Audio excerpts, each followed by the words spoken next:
आने वाला मेरे बिल्कुल नजदीक पहुंच गया। उसकी आंखों में सांप किसी कैफियत थी और होंठ इस तरह भिंचे हुए थे कि उसकी शख्सियत मजीद खौफनाक हो गई। मुझे एहसास हो रहा था कि अगर मैंने जरा भी जिद्दोजहद करने की कोशिश की तो वो बेदरेग मुझे गोली मार देगा। ऐसे लोगों के बारे में अंदाजा लगाने में मुझे कोई दिक्कत नहीं होती थी क्योंकि उनसे काफी वास्ता पड़ा था। मैं खामोशी से उसे देखता रहा। वो मेरे करीब पहुंच गया। उसने शुस्ता अंग्रेजी में कहा, तुम्हें मेरे साथ चलना है। मैंने पूछा, कहाँ? बोला, मैं नहीं जानता। मैंने पूछा, आसमानों में परवास करोगे या जमीन पर ही सफर करना है? मेरे सवाल को वो चंद लम्हे समझने की कोशिश करता रहा, फिर गुर्राए हुए लहजे में बोला, बहुत ज्यादा ज़हीन बनने की कोशिश मत करो। अगर तुमने कोई हरकत की तो अपनी मौत के जिम्मेदार खुद होगे। चलो आगे बढ़ो। मैंने पूछा, किस तरफ? उसने सामने की तरफ ही इशारा किया। बोला, चलते रहो। मजबूरन मुझे आगे बढ़ना पड़ा। मैंने सोचा कि शायद वो तन्हा ही है। जिस्मानी तौर पर वो बहुत ताकतवर है और अगर मैं उससे लड़ूं तो उसके लिए मुझे खासी ज़बरदस्त जिद्दोजहद करना पड़ेगी, क्योंकि उस जैसे शख्स को ज़ेर करना आसान काम नहीं था। उसकी लगाई हुई कोई ज़रब मुझे ज़िंदगी से दूर कर सकती थी। फिर सबसे बड़ी बात यह थी कि उसके हाथ में पिस्तौल मौजूद था। मुझे एक बात का और भी एहसास हुआ था, वो ये कि यह शख्स सिर्फ किराए का टट्टू मालूम होता है, बजाते खुद ज्यादा ज़हीन नहीं है, क्योंकि अगर ज़हीन होता तो सबसे पहले पिस्तौल की नाल मेरी कमर से लगाकर मेरी तलाशी लेने की कोशिश करता और मेरा पिस्तौल अपने कब्जे में कर लेता। लेकिन ऐसा न करके गोया उसने अपने लिए अजाब मोल ले लिया था। अब मुझे सिर्फ एक बात का इंतजार था, किसी भी लम्हे उससे चूक हो तो मैं उसका फायदा उठाऊं। मैं एक समत ढलानों में उतरता चला जा रहा था। थोड़ी दूर चलने के बाद ही मुझे अपना ख्याल गलत महसूस होने लगा। वो शख्स अब इतना अहमक भी नहीं था। उसने मुझसे अपने आप को इतने फासले पर रखा था कि अगर मैं पलट कर कोई हरकत करने की कोशिश करूं तो इस दौरान उसे पिस्तौल इस्तेमाल करने का मौका मिल जाए। मैं खामोशी से उसके आगे बढ़ता रहा। ढलानों पर कई बार मेरे कदम लड़खड़ाए। ये सब कुछ मैंने जानबूझकर किया था, लेकिन वो मुतासिर नहीं हुआ। वो मुझ पर गहरी निगाह रखे हुए था और अगर मैं उस वक्त पिस्तौल निकालने की कोशिश भी करता तो उसमें शायद ही कामयाबी नसीब होती। तकरीबन 20 मिनट तक हम आगे बढ़ते रहे। उसके बाद उस शख्स ने एक तरफ रुख बदलने के लिए कहा। यह एक पतला सा दर्रा था। शहजादों के जजीरे पर पहाड़ों के दरमियान उस दर्रे का सफर तय करते हुए मुझे पानी की आवाज सुनाई दी और अब मुझे एहसास हुआ कि वो मुझे समंदर के किनारे लिए जा रहा है। मैंने दूर से साहिल की जानिब देखा। दर्रे से निकलते ही साहिल नजर आ गया था। वहां एक सफेद लॉन्च खड़ी हुई थी और लॉन्च के पास 2 आदमी और मौजूद थे। मैंने दिल ही दिल में सोचा कि अब किसी किस्म की जिद्दोजहद हिमाकत होगी। फिलहाल तो मैं उन लोगों के जाल में फंस ही गया हूँ। लेकिन फिर ये ख्याल भी आया मुझे कि मैंने तो खुद ही उन लोगों के जाल में फंसने का फैसला किया था। लॉन्च के करीब पहुंचे तो उन लोगों ने मुझे लॉन्च पर सवार होने का हुक्म दिया। मैं दिल ही दिल में मुस्कुरा रहा था। बेवकूफ़ों ने अभी तक मेरे लिबास की तलाशी लेने की कोशिश नहीं की थी। बहरहाल मैं खामोशी से लॉन्च में सवार हो गया। स्याफाम तुर्क भी मेरे पीछे ही लॉन्च पर आ गया। पिस्तौल अब भी उसके हाथ में था। वो लॉन्च के एक तख्ते पर बैठ गया। उसकी निगाहें मुझ पर इस तरह जमी हुई थीं जैसे वो पत्थर का बुत हो। मैं भी खामोशी से सामने बैठ गया और उन दोनों आदमियों में से एक ने लॉन्च स्टार्ट करके आगे बढ़ा दी। मैंने पूछा, क्या तुम मुझे ये नहीं बताओगे कि तुम मुझे कहाँ ले जा रहे हो? लेकिन उस स्याफाम की जबान से कोई जवाब न निकला। मैंने कहा, मैं पूछ रहा हूँ कि मुझे कहाँ लिए जा रहे हो? अफ्रीकी ने भिंचे भिंचे लहजे में कहा, तुम्हारे लिए खामोशी ही बेहतर होगी।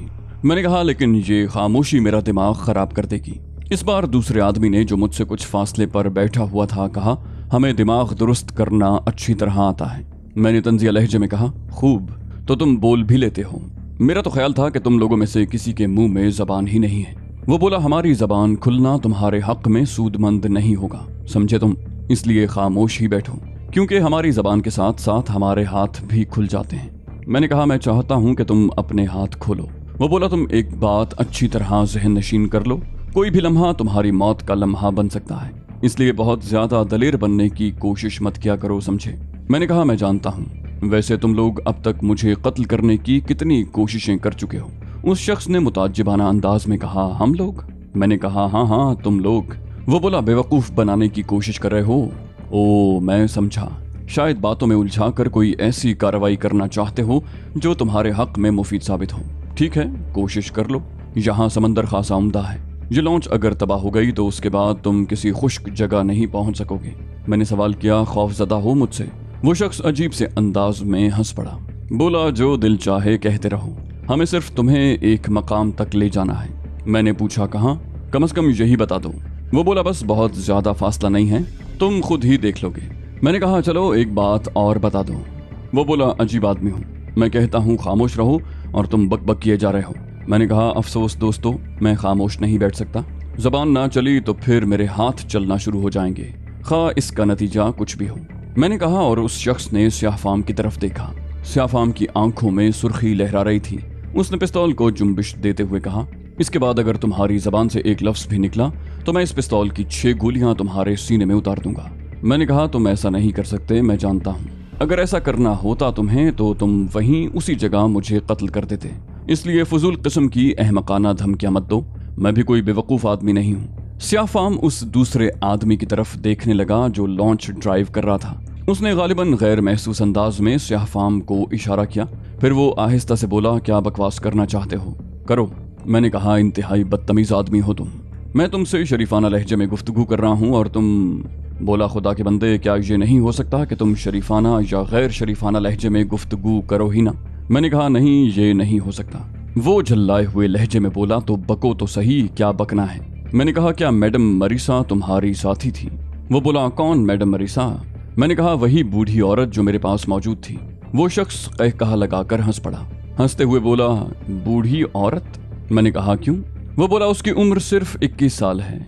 इस बार हैरान होने की बारी मेरी थी। मैंने कहा क्या? वो मजाक उड़ाने वाले अंदाज में हंसने लगा। बोला हाँ, उसकी उम्र सिर्फ 21 साल है, नाम मरीसा ही है, लेकिन उम्र। मैंने कहा तुम बकवास कर रहे हो। उस शख्स ने कहा मुलाकात हो जाएगी उससे, तुम्हारी फिक्र मत करो। उसके बाद मेरी जबान वाकई बंद हो गई। मैं मैडम मरीसा की शक्ल सूरत, उसके गुफ्तगू करने के अंदाज और हर बात पर गौर कर रहा था। या तो ये शख्स बकवास कर रहा था, या अगर वाकई मरीसा वो नहीं थी जो नजर आती थी तो मैं इस बात को तस्लीम करने में आर महसूस नहीं करता कि मैंने शानदार धोखा खाया था। गोया वो लड़की या शानदार औरत मेरे ही पीछे थी। उसकी पुरवकार शख्सियत ने मुझे मुतासिर किया था और वाकई ये हकीकत भी थी कि अगर उस वक्त कोई नौजवान लड़की या कोई खिलंडरी सी शोख तबीयत की मालिक लड़की होती तो मैं कतई उसकी तरफ मुतवज्जे न होता और अपने आप को मसरूफ रखता। उन लोगों ने अगर इस शक्ल में उसे मेरे पीछे लगाया था तो इस बात का एतराफ़ करने में भी मुझे कोई आर नहीं कि उन्होंने बहुत जहानत से काम लिया। मेरी खामोशी से वो लोग मेरी तरफ मुतवज्जे हो गए। फिर उस शख्स ने मुस्कुराते हुए कहा क्यों, मजा आया? मैंने गहरी सांस लेकर कहा वाकई, अब तो आ गया। वो आहिस्ता से हंस पड़ा। समंदर का सफर वाकई ज्यादा तवील नहीं था और मैंने अंदाजा लगा लिया था कि ये जगह जहां स्टीमर जा रहा है यकीनी तौर पर शहजादों के जजीरों में से कोई एक जजीरा है। इस दौरान किसी किस्म की जिद्दोजहद वाकई हिमाकत थी, इसलिए मैंने सिवाय उनसे गुफ्तगू करने के और कोई काम न किया। हम थोड़ी देर के बाद उस दूसरे जजीरे के साहिल पर पहुंच गए और साहिल से थोड़े ही फासले पर मैंने मजीद 2 आदमियों को देखा जो कोई यूरोपियन मालूम होते थे। उनके चेहरे दूर से नुमाया नहीं थे, लेकिन करीब पहुंचकर मैंने उनमें से एक को पहचान लिया। ये वही सफेद फार्म था जिसने पहली बार ग्राउंड टावर में मुझसे मुलाकात की थी और अपने साथी की लाश छोड़कर फरार हो गया था। मुझे उनके सामने पहुंचा दिया गया। सफेद फार्म कीनातोज निगाहों से मुझे देख रहा था। उसका दूसरा साथी भी दिलचस्पी से मेरी जानिब निगरान था। वो दोनों आदमी जो स्टीमर पर आए थे मुझे यहाँ छोड़कर वापस चले गए। अलबत्ता स्याह फार्म पिस्तौल बरदार अब मेरे पीछे था। चंद लम्हे हम खामोशी से एक दूसरे को देखते रहे और फिर सफेद फार्म ने अंगूठे के इशारे से मुझे अपने पीछे आने के लिए कहा। जाहिर है स्याह फार्म के पिस्तौल के बल पर मुझे आगे बढ़ना ही था। चुनाचे मैं खामोशी से उनके साथ साथ चलता रहा। यहाँ का माहौल बिल्कुल सुनसान मालूम होता था। यूं लगता था जैसे यहाँ कोई मौजूद ना हो। रास्ते भी नाहमवार थे। मैं उनके साथ आगे बढ़ता रहा और अब मैं सोच रहा था कि ये सब पागल ही मालूम होते हैं। इन्हें कम से कम मेरा पिस्तौल ही अपने कब्जे में कर लेना चाहिए था। एक जगह पहुंचकर मैं इस तरह लड़खड़ाया जैसे मेरा पांव फिसल गया हो। स्याह फार्म मेरे पीछे पीछे आ रहा था और उस वक्त वो अपना फासला बरकरार न रख सका था। चूंकि हम ढलान पर थे, चुनाचे वो बिल्कुल मेरे करीब पहुंच गया और उसी वक्त मैंने इंतहाई फुर्ती से अपना काम दिखा दिया। जैसे ही स्याह फार्म मुझसे 2 फुट के फासले पर पहुंचा, मैंने एकदम नीचे बैठकर उसका पिस्तौल वाला हाथ पकड़कर कांधे पर रख लिया। उसके हाथ पर दबाव पड़ा तो ट्रिगर पर उसकी उंगली दब गई और सफेद फार्म का दूसरा साथी जो उसके साथ चल रहा था एक दिलखराश चीख के साथ औंधे मुंह गिर पड़ा। लेकिन उसके साथ ही मैंने स्याह फार्म को कंधे पर उठाकर सामने दे मारा। स्याह फार्म पिस्तौल समेत गिरा, लेकिन मैं उसे मौका नहीं देना चाहता था। वो जैसे ही जमीन पर गिरा, मैंने अपने जूते की भरपूर ठोकर उसकी कलाई पर मारी जिसमें पिस्तौल था।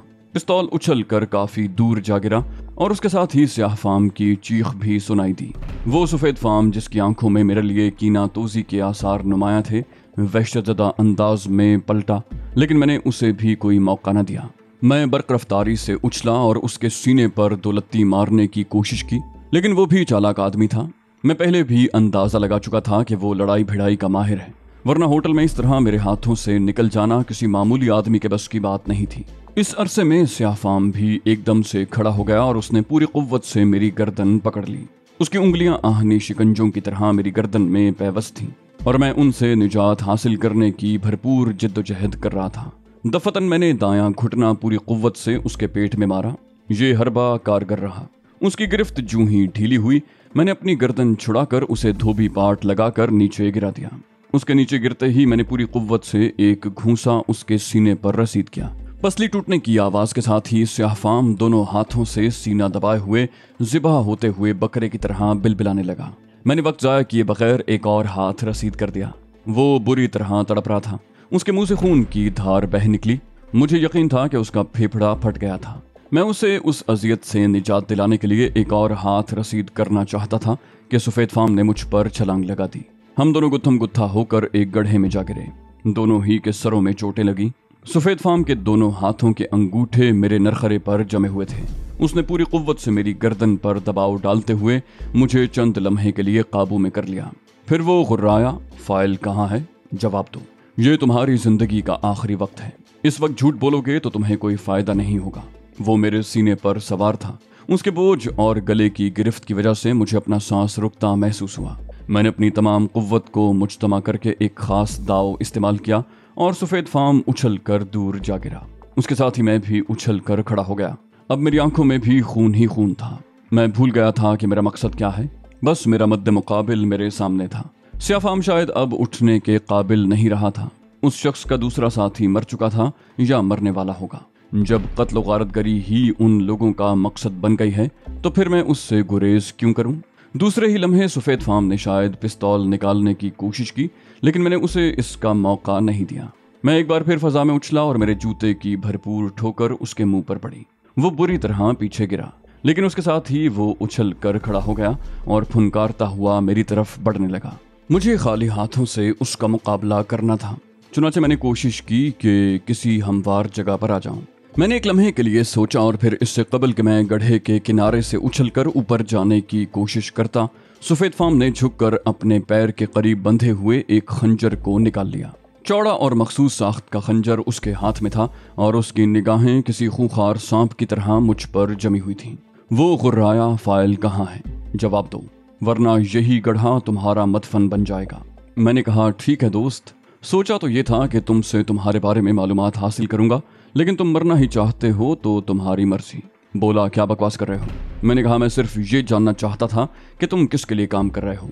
मैंने उसके खंजर वाले हाथ पर निगाहें जमाते हुए कहा। मेरी बात का जवाब देने की बजाय उसने इंतहाई फुर्ती से अपने खंजर वाले हाथ को जुम्बिश दी। उसकी चालाकी का कोई जवाब नहीं था, क्योंकि उस जुम्बिश से जैसे ही मैंने अपने आप को संभालने की कोशिश की, उसने फुर्ती से अपने कोट की जेब में से रिवॉल्वर निकाल लिया। अब उसके दोनों हाथों में दो हथियार थे, खंजर और रिवॉल्वर, जबकि मैं अभी तक इस कोशिश में कामयाब नहीं हो सका था। उसकी इस हरकत पर मैं भौंचक्का रह गया। बड़ी खौफनाक सूरत हाल हो गई थी। खंजर की हद तक तो मैं शायद उस पर काबू पा लेता, लेकिन रिवॉल्वर, उसे शायद ये एहसास हो गया था कि मैं ताज़ा सूरत हाल से किसी कदर परेशान हो गया हूँ। चुनाचे वो खंजर वाले हाथ को लहराता हुआ आहिस्ता आहिस्ता मेरी जानिब बढ़ने लगा। मैंने कहा, सुनो, रुक जाओ, बेवकूफ़ी की हरकतें मत करो। अगर तुमने मुझे कत्ल कर दिया तो फाइल तुम कभी भी हासिल नहीं कर सकोगे। बोला, मैं जानता हूँ, फाइल के बगैर मेरी जिंदगी भी मुमकिन नहीं है, लेकिन अगर तुमने मुझे फाइल के बारे में नहीं बताया तो फिर तुम्हें जिंदा नहीं छोड़ सकता, खा तुम्हारी लाश मुझे उन लोगों को पेश करना पड़े। उसकी एक बात से मुझे एक सवाल का जवाब तो मिल गया, वो ये कि वो किसी और के लिए काम कर रहा था, लेकिन वो कौन लोग हैं इसके बारे में कतई अंदाजा नहीं हो सका, और ना ही इस सिलसिले में कुछ सोचने का मौका मिला। कोई अमल, कोई ऐसा फौरी अमल जो मेरे लिए कारआमद साबित हो सके। मैंने गहरी सांस लेकर कहा, अगर फाइल तुम्हें दे दी जाए तो उसके बाद मेरे साथ क्या सलूक किया जाएगा? मैं सिर्फ ये जानना चाहता हूँ कि तुम लोग जो मुझे कत्ल करने की इतनी कोशिशें कर चुके हो, अगर मैं मर जाता तो फिर वो फाइल किस तरह हासिल करते। उसने भारी लहजे में कहा, इन तमाम बातों का मेरे पास कोई जवाब नहीं, मैं सिर्फ अपनी बातों का जवाब चाहता हूँ। फाइल कहाँ है? मैंने मुस्कुरा कर कहा, तो फिर एक लम्हे के लिए अपने अकब में भी देख लो। ये हालांकि पुरानी बात थी और सैकड़ों बार आजमाई जा चुकी थी, लेकिन इंसान भी उतना ही पुराना है, बार बार धोखे खाता है। मेरी ये कोशिश कामयाब रही। एक लम्हे के लिए उसकी निगाह मुझ पर से हटी और यही लम्हा मेरे लिए काफी था। मैंने निहायत फुर्ती से उसके रिवॉल्वर वाले हाथ पर ठोकर रसीद की और रिवॉल्वर उछल कर दूर जा पड़ा। सफेद फार्म लड़खड़ा कर रह गया था, लेकिन फिर वो फौरन ही संभला। दूसरे हाथ में खंजर लहराता हुआ दोबारा आगे बढ़ने लगा। मैंने एक बार फिर उछल कर पैर की ठोकर लगाई। इस मर्तबा खंजर भी उसके हाथ से निकल गया। सफेद फार्म भी पीछे हटने के लिए तैयार नहीं था, लेकिन अब मेरा हौसला बढ़ गया था। मैंने उसे संभलने का मौका दिए बगैर उस पर ठोकरों की बारिश कर दी। उसने संभल कर मुझे किक मारना चाही, लेकिन मैंने फुर्ती से उसकी टांग पकड़कर जोरदार झटका दिया और वो लहराता हुआ नीचे गिर गया। मैं फौरन ही उस पर सवार हो गया था। मैंने उसका बाजू पूरी कुव्वत से मोड़ दिया। हड्डी टूटने की आवाज के साथ ही वो बुरी तरह बिलबिला उठा। मैं उसके बाजू को मुसलसल झटके देता रहा। उसने दूसरे हाथ से करीब पड़ा हुआ खंजर उठा लिया, लेकिन उसे इस्तेमाल करने का मौका उससे न मिल सका, क्योंकि मैंने उसका दूसरा बाजू भी नाकारा कर दिया और अब उसकी हालत काफी खराब महसूस हो रही थी। तब मैंने हाथ झाड़ते हुए कहा, हाँ, अब तुम मुझे उन लोगों के बारे में बता दो दोस्त। सूरत हाल बदल चुकी है। मैंने खंजर उठाकर उसके कोट की आस्तीन को कंधे से काट दिया। वो सरासीमा सा हो गया था। तब मैंने उसका हाथ देखा। टूटी हुई हड्डी गोश्त चीर कर बाहर निकल आई थी और जख्म से खून बह रहा था। मैंने गुर्रा कर कहा, अगर तुम मरना चाहते हो तो मैं तुम्हारी ये ख्वाहिश जरूर पूरी करूंगा, लेकिन अगर जिंदगी चाहते हो तो बताओ किसके लिए काम कर रहे हो। उसने कराहते हुए कहा, मैं नहीं बताऊंगा। मैंने दरिंदगी से कहा, ठीक है, और खंजर की नोक उसकी गर्दन पर लगाकर उसे पुश्त की तरफ खींच दिया। उसके हलक से दिलखराश चीखें निकल गई थी। मैंने एक और जख्म क्रॉस की शक्ल में उसके बाजू पर बनाया और वो बिलबिला उठा। बोला, सुनो, रुक जाओ, मैं तुम्हें कुछ बता दूंगा तो भी मेरी जिंदगी महफूज नहीं। मैंने कहा, तो ठीक है, मैं अपना वक्त जाया नहीं कर सकता। मैंने ये कहकर खंजर उसके गले पर रख दिया और उस पर दबाव डालने लगा। उसकी आंखें दहशत से फैल गईं। मौत के आखिरी लम्हात उसकी निगाहों के सामने आ गए थे। उसने एक बार फिर हैजानी अंदाज में कहा, रुको तो सही। मैंने कहा, जवाब, सिर्फ जवाब।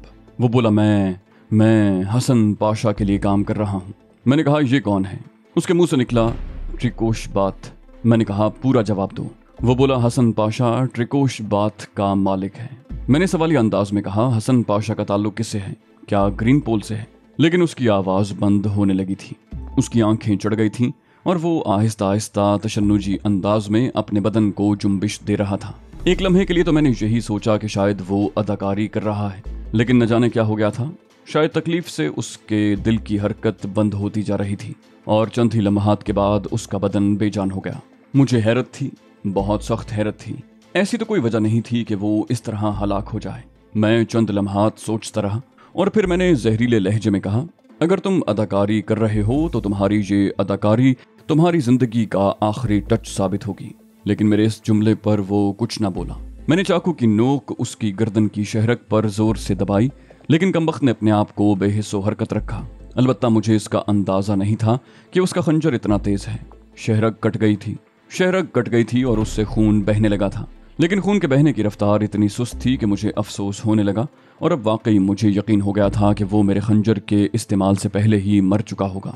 उसकी मौत पर मुझे ताज्जुब भी था और अफसोस भी। उससे ज्यादा मालूमात चाहता था मैं, और उसने सिर्फ इतना ही बताया था, हसन पाशा और ट्रिकोश बात।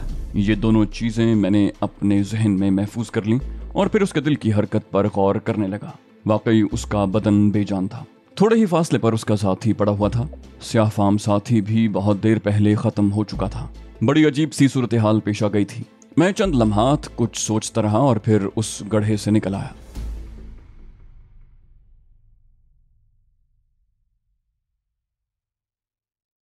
तो दोस्तों, ये थी हमारी आज की एपिसोड। उम्मीद करते हैं आपको हमारी कहानी पसंद आई होगी। जाने से पहले इस वीडियो को लाइक कीजिए और शेयर करना मत भूलिए। कमेंट करके हमें बताइए कि आपको हमारी वीडियो कैसी लगी, और अगर अभी तक आपने इस चैनल को सब्सक्राइब नहीं किया तो इसे सब्सक्राइब कीजिए और बेल आइकन दबाकर ऑल नोटिफिकेशंस ऑन कर लीजिए।